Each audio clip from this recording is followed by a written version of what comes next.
السلام علیکم ورحمۃ اللہ وبرکاتہ۔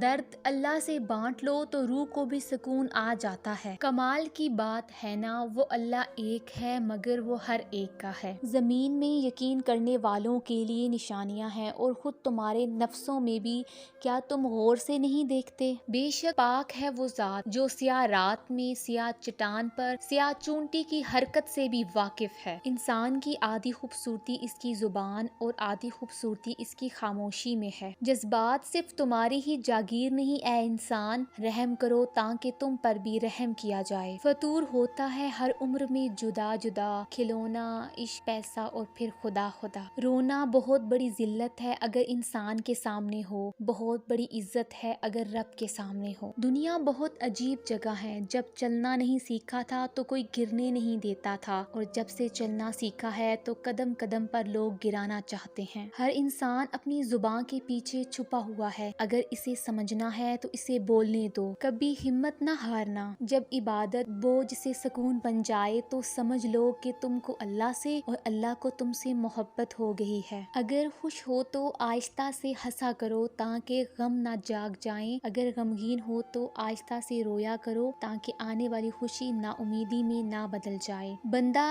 گندے برتن میں دودھ نہیں ڈالتا تو اللہ گندے دل میں نور کیسے ڈالے گا؟ اللہ تعالیٰ پر یقین اندھیروں میں بھی روشنائیاں پیدا کر دیتا ہے، اور جب اللہ تھام لیتا ہے تو کوئی گرا نہیں سکتا۔ وہ مہربان رب تمہارے ہر اداس لمحے کو سکون میں بدلنے پر قادر ہے۔ آپ صلی اللہ علیہ وسلم نے فرمایا، جب بندہ کہتا ہے یا رب یا رب یا رب تو اللہ فرماتے ہیں لبیک عبدی، مانگ تجھے عطا کیا جائے۔ علم کی طلب سے شرم نہ کرو کیونکہ جہالت زیادہ باعث شرم ہے۔ جانتے ہو دعا کیا ہے؟ اپنی ہر پریشانی اللہ کو بتا کر بے فکر ہو جانا۔ خاموشی ہمیشہ رضامندی یا ناراضگی ہی نہیں ہوتی، کبھی اس کا مطلب یہ بھی ہوتا ہے کہ ہم ناسمجھوں کے لیے وضاحت کی سکت نہیں رکھتے۔ اللہ کے خزانوں میں سب سے قیمتی شے راہ ہدایت ہے۔ دل کا سکون پانے کے لیے دلوں کو سکون دینا لازمی ہے۔ جب تک دوسروں کے دل آپ کی وجہ سے بے سکون رہیں گے تو آپ کو بھی سکون نہیں مل سکتا۔ گزشتہ نسلوں کے پاؤں ننگے اور امیدیں بلند تھی، آج کی نسل کے جوتے مہنگے اور دماغ خالی ہیں۔